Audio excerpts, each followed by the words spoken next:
welcome to episode 17 of the No Bullshit Property Podcast, brought to you by CERT Property. I'm Howard. And I'm Paul. And today we will be talking to our very own Head of Innovation, George Konstantakopoulos. Thank you for joining us, George. Oh, welcome. Thank you for having me. So before we get into all of that, we've got the usual stuff to go through.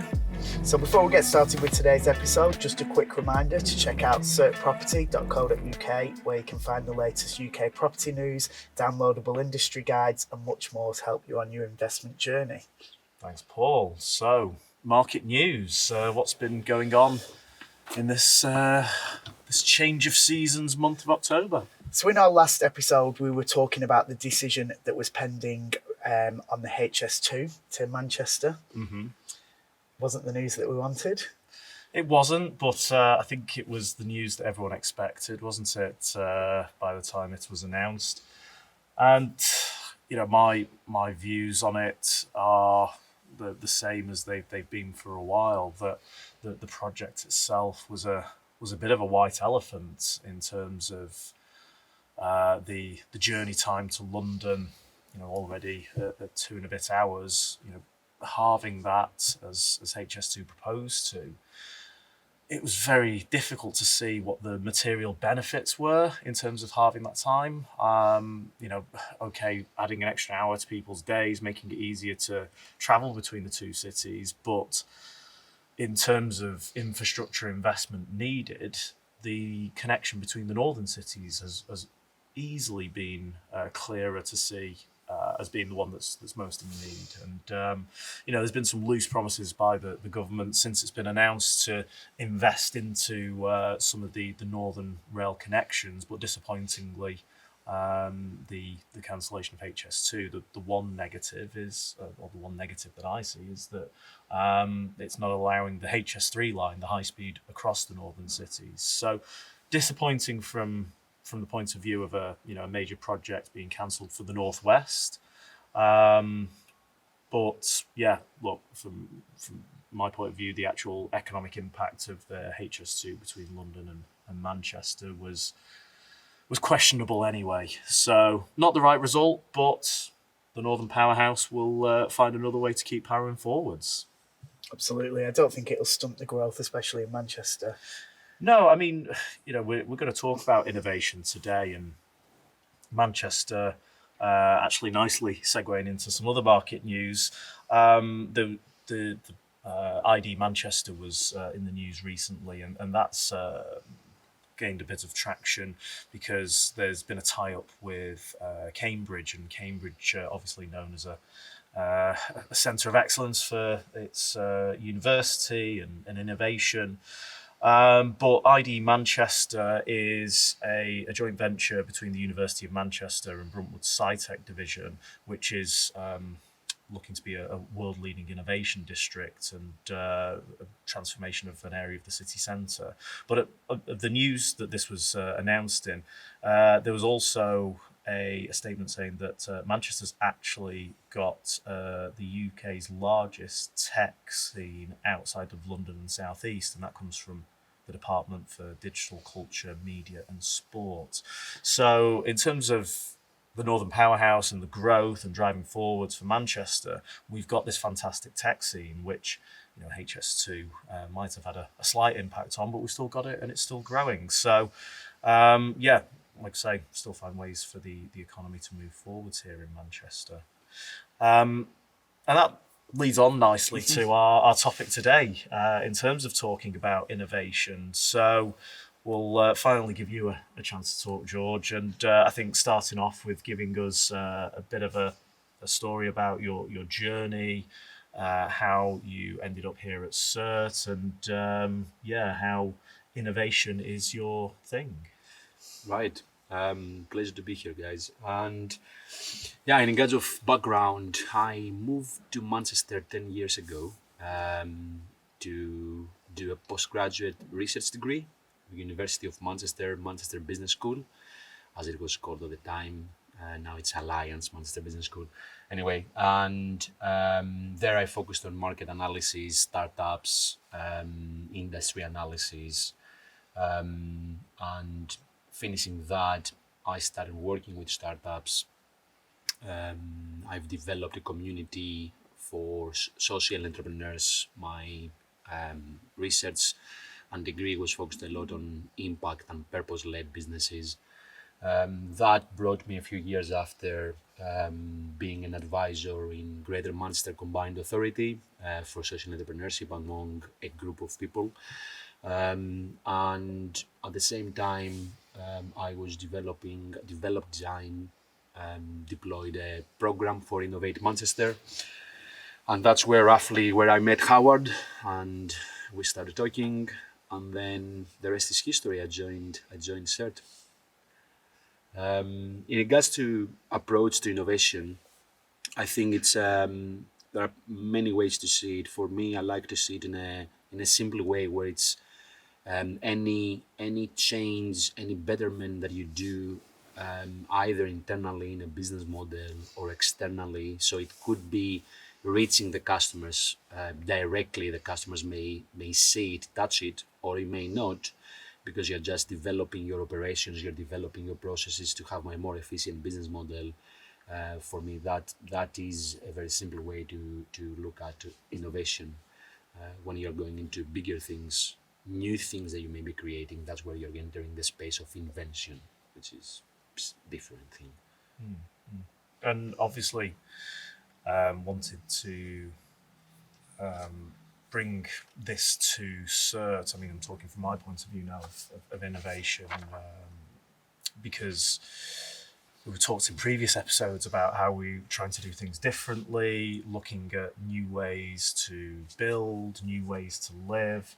And I think for me, that was always a goal, is to innovate in these fields. But I think something that I've also had the benefit of recognizing since you joined is, innovation can be at every level, even if it's a simple process. You can still innovate, and it doesn't have to be the big grand ideas. Sometimes the simplest innovations can be the most effective ones. Yeah, I agree. I mean, many times these simple innovations, like finding a way to do something simpler, is a difficult thing. It's not easy, and many times, where we are fixed in some way of working, so it's difficult to actually see things in a different way. So I remember when I was studying my master's, actually, the director, Lynn Shepard, had on her door a flyer that was saying that 70% of innovation happens from people outside an industry. And I did some research actually before the podcast, just to refresh my mind and actually see what is out there in regards of that. And there are quite a few reports. There is a McKinsey one and one from Harvard, which are discussing exactly that people that don't have fixed biased or fixed barriers to an industry, they see things differently or they question things. So I don't have a property background, and I'm working for a property business. Many people I share that with, they're confused. They're like, how are you doing that? And I'm like, well, I'm doing that. I'm using that as a benefit. I'm seeing that as a strength, because I go into the business with a fresh pair of eyes, questioning things like, why are we doing things in this way, etc., etc. So Yeah, and I think that's fantastic. And I'm in the property industry without a property background, and I think that's benefited me in how I've approached things along the way and challenged the norms of how things have been done. And I think we may have talked about this on the planning episode, where everyone was like, well, this is how you approach planning, this is how you do a pre-app. And I was like, well, let's record a video, let's do a really cool funky video for the planners for our pre-app, so they understand what it is we're trying to deliver. And that was like frowned upon, because it's like, oh, well, that's not how you do it, that's not what you do a pre-app. So I completely get that. And obviously you're looking with a completely fresh pair of eyes. I'm going to go into a question for you about innovations more internally, so focusing on those smaller ones, getting people to look at how they do things. And something that you're really good at is challenging the current norm, the current status quo. But obviously, people do things in a way and do it for a long time, and they get comfortable with it. And how do you get people to sort of step away from something that they're very used to do and challenge them without it becoming, awkward or combative? Because that's obviously a challenge if you're trying to change mindsets. Yeah, it definitely is. And I think that's probably one of the biggest challenges when you are discussing internal innovation, because as you very rightly say, people are used to do something in a particular way, and we are creatures of habit. We don't like change. Even myself, if you say that I'm so keen on innovation and I'm working on innovation, I'm used to do things in a particular way. I think it takes time for sure, and it's not something like I didn't walk into the business and into my position trying to change things on day one. I didn't try to start pushing people to do something that I thought as a betterment, or I believed clearly that it was a betterment. I developed relationships, and I tried to work with people in order to make them see the changes that we could do, or make them see the challenges that they're actually facing and actually acknowledge this. Many times we don't really acknowledge the challenges we face until we, as you say very rightly, step back. So it's a process. It's using tools, business analysis tools. It's discussing, and it's definitely building relationships in order to navigate people and to take people with you. It's a journey. It's not something that you should expect to take place like from day one or like in a day. It takes time. Mm-hmm. Mm-hmm. Paul, you've been on the other side of it, haven't you? I mean, without throwing you under the bus, you were, I think, somewhat resistant to change in terms of processes. So, how does it feel when, I think, it's definitely a journey. I think in our unique business situation, we've evolved very quickly over, it's nearly 6 years I've worked here. So, I'm very much my history is with a big corporate company, so I'm very kind of process driven and doing things a certain way, and perhaps that's very I'm really on the spot here. You're in a culture which is extremely process driven, and you're almost kind of brainwashed not to challenge anything. Yeah. So it's a complete switch. I think for me, it's having George here has given me, especially the work we've done on the business tools, is just stepping out of it, which I think is one of the most important things. You can become so intertwined with what you do day to day, and actually it reminds me of the phrase, you can't see the wood from the trees sometimes, because you're so in what you're doing and you're working hard. And I think one of my biggest learnings definitely from this year is actually what can I put the most effort into for the most reward, because I found I was doing so much that actually wasn't bringing reward in, wasn't bringing fees in, which we're all here to do. So I think some of the work we've done on the business models, and just actually having the ability to step out of your role and go into a situation where you're away from your desk and you're looking at things from a helicopter management point of view has really helped. But it is. And, look, it is a hard process, because you are naturally defensive of what you do, because you're also very proud of what you've done over time. So, I don't envy you, George, because I'm sure you've got loads of shit from me and everybody. But you're exactly right. I think it is, you've got to step out of it, like saying, you've got to look at the bigger picture. And I think everybody in every single role is guilty of not doing that, because you only see what impacts your day to day. And anybody in the world, I went through, in my former role with the corporate company, we went through a big change initiative, and we lost about 80% of the workforce, because however anybody says they're open to change, people aren't. And I think it's, it's a real key skill to be able to take that on board and to evolve. And, you know, to be in a business like us where we've got somebody dedicated to that, we should be very proud of that. And, you know, look at all the businesses in the world, and I think of retail businesses like Woolworths and things like that that weren't open to change, and they don't survive. You know, you've constantly got to be changing and evolving to be successful. And anybody who doesn't think that's the case, then I would question. Well, for being on the spot, that was a good answer. Although helicopter management, that old corporate, I know that is, corporate buzzword, it's not left you. What other thing? Get on the bus, get off the bus. That's a good one. My old colleagues will know about that one, so listen up. So we've talked a bit about innovation there internally. I think it'd be good to talk about some of the innovations that have been focused on as a business and that have got your fingerprints on, but they've got more than that. You've got your whole handprints on it and your footprints as well. So it'd be good to hear a little bit about that. Yeah, I mean, from my point of view, I think this is a very diverse, relatively young, exciting team to be working with, and I think that plays a role in regards of developing a culture of innovation. So interacting with, I mean, there are people that I have interacted with more because that's part of their role that I have, and part of their role as well. For example, with our head of design, Chris Hosty, we have created our design ethos, as we've called it, which is practically a framework. It took us almost a year, and we're still working on it. And it's an infinite task, if you want. Like it's not that one day that is going to be complete, because the business environment is changing. And back to what Paul was saying in regards of people and businesses actually not being open to change. I always remember that quote from Simon Sinek. I don't remember exactly the quote, but he's talking about business being an infinite game.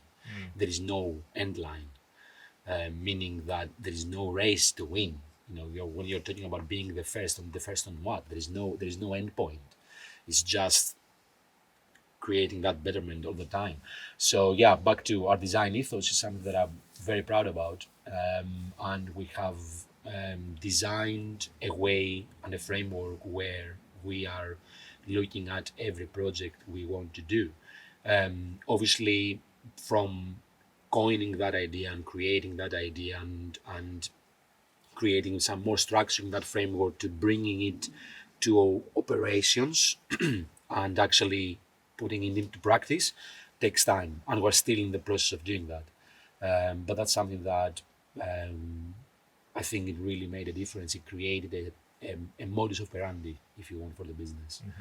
I mean, other than that, for me, one thing that it will happen for every business is that every business in some way or another will be a tech business sooner or later. For some industries, it's already happening at a very fast pace. For some other industries, it happens at a slower pace. Real estate and property is usually on the back burner in regards of these things and the chains. It's a very old industry, one of the oldest industries probably out there. So it's reluctant to change, and it takes time, which is okay. But I think, as I said, every business will need and have to operate in some tech space, even if they want it or not. So that's another thing that we are working, and we are enabling technology to see how we can automate things, how we can scale the business without needing a massive workforce, etc., etc. So that's something that also it's in play, and I mean, we're about to launch something. I'm not going to say anymore. I'm not sure if you want to. It's interesting you should say that, because I think I remember you saying that when you first started, and I was like, every business is a tech business. And now I think about like my day to day, and even just going to the gym, you use tech in the gym. Like, you record what you've lifted on an app on the phone. It's like, it's mad compared to where that was 2 years ago. Heart rate monitor on. I've got a heart rate monitor. I've just taken it off. But yeah, it's crazy, isn't it? Because 2 years ago, you would never have done. Things like that didn't exist, and now it's the absolute norm. If you didn't go to a gym and a PT didn't have something like that, or a class didn't have something like that, they would be seen as not worthy of the same level of membership. It's crazy. So yeah, it does evolve at such a rate that you almost blink and you miss it. And I think I was talking to a tenant of ours recently, and they were saying, just when you get to the point where you think you can relax as a business owner and you just become a bit complacent, something will happen and completely change everything. Yep. And I don't think we've ever got to the point where we've ever relaxed yet. No. But it's so true, and it's faster than ever. Like, it's weekly. Things happen, the world just it's such a faster pace, isn't it? It is. And you've got to keep up with that, and you've got to innovate, and you've got to adapt as well. I mean, the next one to kind of get everyone's heads around is AI, and how's that implemented in the property industry, and wider than the property industry? How does that interact with people's lives? That's going to be the next big seismic shift of how the world works, and we'll have to come up with a way to adapt to that. Talk about any thoughts you have on that in context of the property industry, if you want. Yeah, absolutely. I mean, AI and I would say mixed reality, as in augmented reality and virtual reality, technologies like that will come into play. I mean, you see moves from massive corporates, massive giants, of like businesses operating in that sphere, and you're like, what is happening? Like, are we moving that fast? And yes, we are moving that fast. And like, you see Nike creating shoes in the metaverse, and you see other businesses doing similar. So I think in regards of the property sector, it will come, and I've had a conversation with, again, Chris recently in regards of that, what that means and how that impacts our framework and how that impacts our way of working. People will start expecting things like that. I mean, in regards of the AI, it's something that it's already in play in regards of the background. Like, we are already operating technologies that have artificial intelligence in the background. When it comes to metaverse and augmented reality, virtual reality, these are things that I feel we're going to move towards with tenants. I'm expecting, like, probably in a decade, potentially sooner, would have expectations in regards of these technologies. Now, how exactly this will come to play is also at our hand. I have some ideas. I'm not going to give intellectual property in the public domain, but yeah, there are definitely things that you need to be looking at, and also there are things that many people feel, oh, that has nothing to do with our business. And many times is where people go wrong in regards of change, as we were discussing earlier. And yeah, you need to keep adapting, or you need to be there first. Like, I was part of a hackathon that Manchester City Football Club, which I think it's one of the most innovative football clubs out there, if I'm honest. Our team won the hackathon, and we had the head of innovation, the chief innovation officer of the City Football Group talking to us. And he was describing, he brought a parallel with sailing. And he said that innovation is that you can learn a lot from sailing. Like, if you are behind the first and you want to keep at the pace that the first is going, you just need to copy exactly what they're doing. If you copy exactly what they're doing, then you will just stay there. You will stay exactly at the distance that you're at. But if you want to try and take them over, you need to do something different from what they're doing. So it's a balance between the two. You don't want to go opposite direction, but you definitely need to adapt and then see where you can be different in order to potentially overcome people that are ahead of you. I like that. I like that comparison. Yeah. I just can't wait until we don't have to actually physically build things anymore. We're just building in the metaverse. It must be easier than what we're doing now, right? It must be. Yeah. I'm not sure how expensive it's going to be, though, in regards of buying land that doesn't exist. All that. Yeah, sometimes even goes above my head. Like I need to read through and understand where this is going.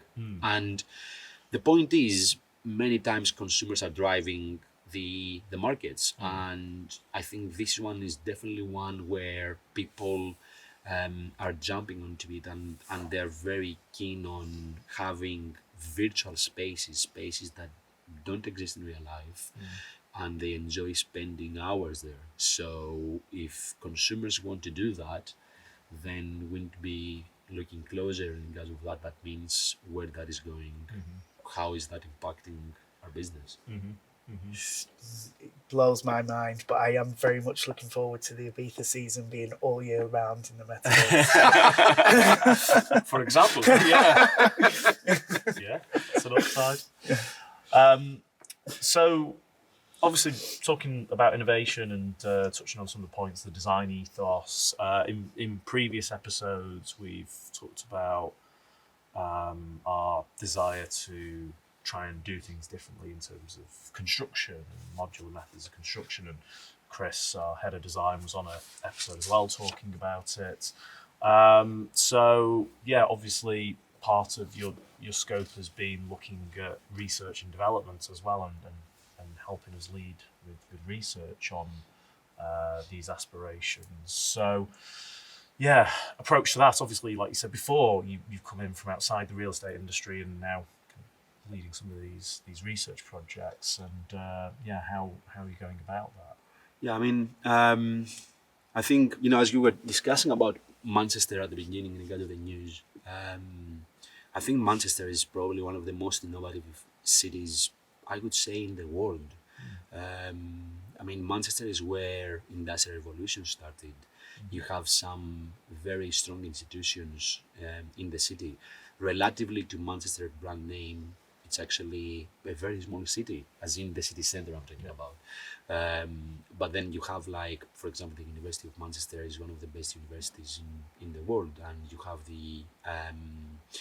a team there working on graphene, which is two-dimensional material. I know some of these things won't make sense for many people, but what I'm trying to say is that interacting with these institutions and having them 10 minutes walk from our office makes such a difference. And in regards of the research and development, there are areas where we are looking to see where the construction is going, modular construction, as you mentioned, but also down to material science and what can happen, what is possible. I mean, my view is that nothing is impossible, but obviously it needs time, it needs effort, resources. So, we're a relatively small business in regards of the property sector, but still, I think we are very much into looking how we can use these type of opportunities with institutions we have around us in order to identify things that we can create as unique differentiators for the business. I mean, there's I forget what it's called now, but down at Salford University, again, there was press recently about it. Energy House. It was Energy House 1.0, and now they have developed a second version of that. Yeah, very exciting project. I mean, they practically they have created a closed environment research facility, practically, where they can test all sorts of materials and all sorts of equipment or construction. I mean, all sorts, I'm saying all sorts, obviously has limitations, that goes into a house. So they can have set data on how these are performing and what are the differences. Like, we're talking about all these ratings, energy ratings, insulation, etc., or insulation in terms of sound, or specifically like temperature. So they have this facility. It's actually a really exciting project, and I don't think there is another one in the UK. I'm not sure if there is another one in Europe, if I'm honest, of that size and with that specific focus. They have a really in-depth amount of data. We have interacted in some conferences with them, and we are in touch. There you go. Once again, we'll be fine with that HS2, all this innovation going on. So, what do you think is the biggest challenges ahead in terms of innovation for us in terms of what we're trying to do as a business, but I guess also more generally, if you want to answer it more generally in terms of driving innovation, whether it's within a team or within a project or whatever it is. I think for the business, I feel one of the biggest challenges is that is finding the right people to work with in regards of presenting new ideas and moving towards a different direction, slightly different direction towards what the market standards are. So, presenting new things in front of funders, I would say probably 90% of traditional funders maybe like, what are you talking about? We have no interest in that. We just want to have traditional built houses, apartments, homes, whatever. So it's, I think one of the challenges is actually finding, because they are out there, like finding the right people to work with, which they understand that you have a set vision and that you believe that this is where the market is going and you want to push towards that direction. So in regards of the whole of the market, I feel, as I said, is a very traditional market, and I think there is a very small appetite in change. So that's a challenge when you're trying to be innovative. That's definitely a challenge. I was just thinking then there's a lot of knockbacks until you get that one. In that sort of when you're presenting something that's so different, there's a lot of knockbacks until you get that green light. And the word that came into my head then was it is about being quite brave and courageous and resilient. Resilient.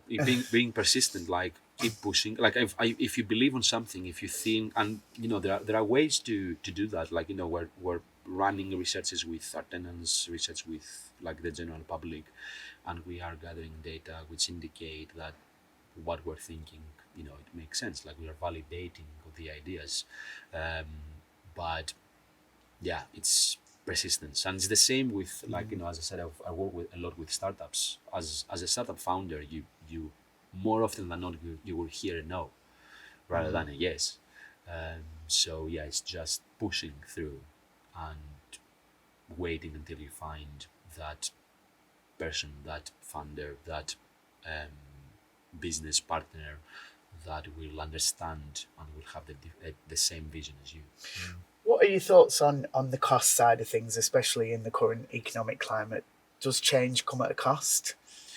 Good question. I think, yeah, it does come with a cost. It's, it depends how you look at cost. So you have the cost of actually making a change, like the granular change that you're making, like what is that cost? So we want to introduce, let's say, better window frames, like the most innovative and the best window frames that are in the market, let's say, as an example. So that is 25% more expensive. That's 50% more expensive. What is that going to benefit? What is going to be the price that this apartment is going to sell or rent for? Because it means that you will not need to open your heating as much. So it depends on how you look at it. Yeah. Definitely, there is a cost at implementing these changes, which comes on day one. But then you need to try and figure out in the long run, what is that going to be the return? So it's practically like investing. You're putting that investment in. What is the return on investment? What are you expecting to happen? It may last 50 years more. Yeah. So you will make money because you don't need to change these window frames. So it's just balancing between the two. I think going back to the challenges point, and again, it's one that we have talked about in previous episodes, in terms of innovating how we do things. As you said earlier, George, property industry is an old-fashioned industry. Things are still done largely in very similar ways to what they were done, how they were done 20 years ago, 40 years ago, even 60 years ago in a lot of instances, and particularly construction. And one of the challenges to innovating in how we build things, to make things more energy efficient, to use more sustainable materials, the challenge is the industry acceptance of it and the regulations around property, and particularly how you're constructing something. over the last few years, a lot of focus on fire and fireproofing and regulations around that. So that's a big challenge to innovation. And I think something that we've seen since you've been here is there is a lot of bright ideas out there. But those no's are coming not even necessarily from funders, but from the regulations, the rules, the framework that you have to work within, whether it's building regulations or whether it is the regulations that are imposed by a mortgage lender. So that, for me, as I see it, is a really big challenge for the property industry, and us particularly, because we're trying to do things different and trying to be ahead of the crowd. It's a big challenge holding back innovation in how we build things, and step beyond that, how people occupy things as well. We've focused on trying to look at changing how people interact with their property, how they live in their property, and that's part of our design ethos you talked about earlier. And just looking at a piece of land and bidding on it to buy it, your challenge is, if you're trying to do something innovative, the system is set up that actually the person who's not necessarily delivering the best product for people's needs or wants, that person's perhaps least likely to be successful in bidding for something, because the one that's assuming they'll sell it for the most and build it for the cheapest is the one that's likely to be successful in acquiring. So there's a few challenges to overcome, but if it was easy, everyone would be doing it. Yeah, I agree. I mean, my quote wasn't anywhere near as good as any of yours. I mean, I had one for the sailing before. If the wind changes, adjust your sails, but I can't remember who that's from. I mean, It's many like a times little monologue. Then it's like a little, monologue roundup of innovation. Yeah, passionate about yeah, man, it. you're right in regards of you have funders and the funding institutions, if you want, is one thing. Then you have the public authorities, the government, which are implementing these regulations. If you see among the most innovative businesses or the most interested startups or startups that grew exponentially, like Airbnb was to some extent working out of the regulatory framework. The same is still true for probably Facebook in regards of data usages and a number of other things that they're doing, and that's how it was from day one. So and I'm not saying to break the law here. I was going to say, this is a great summary for this. Innovation, break the law, break the rules. Break the rules, but work around the rules is practically what these businesses have been doing. They didn't do something illegal, but they disrupted, exactly. Yeah. So then the regulatory framework needs to adapt on these, hopefully without struggling them, because obviously, as I said, consumers needs this product. They are tapping into a market need, and they are developing a value proposition and providing that value to customers. So you don't want to struggle out these businesses out of business, but it's figuring out how to do things around the edges, I'm going to say. That's a very good point. But also it's, definitely there needs to be change, and there needs to be change in mindset, because I mean, if you look at what happens in a global scale in regards of climate crisis and things like that, I think one of the main reasons why we've arrived to that point is because we've been driven from the most cost-effective solution in regards of what is the cheapest thing to do. So when you're trying to do the cheapest thing to do, when you're trying to identify that and work with that, then it means that you don't take responsibility and you don't acknowledge the impact of the cheapest thing to do. So there is definitely a change in mindset that needs to happen in regards of government and the people that make these decisions, like the planning teams, etc., and looking things differently. Amsterdam is really interesting. Netherlands are very, very innovative in regards of that. They are using a model which is called the donut model. So it's practically looking into, as we just discussed, they're looking into all the aspects of a new idea or a new project coming into the market, like how or a new property being built, how is that impacting the community, how is that impacting? This is not just the economic factors, it's the community, it's the environment, and the impact around the whole spectrum, not just is this the most cost-effective property to create. So there are ways to do it, 100%. It's just moving. Just break the that rules. mindset. Break the rules. Break the rules. Right. Is that a closing message? That's the closing message. Well, thank you, George. It's been a fascinating episode. Really appreciate it. Thank you guys, yeah. Thank you very much. So for my final few words, thank you for tuning in to today's episode of the No Bullshit Property Podcast.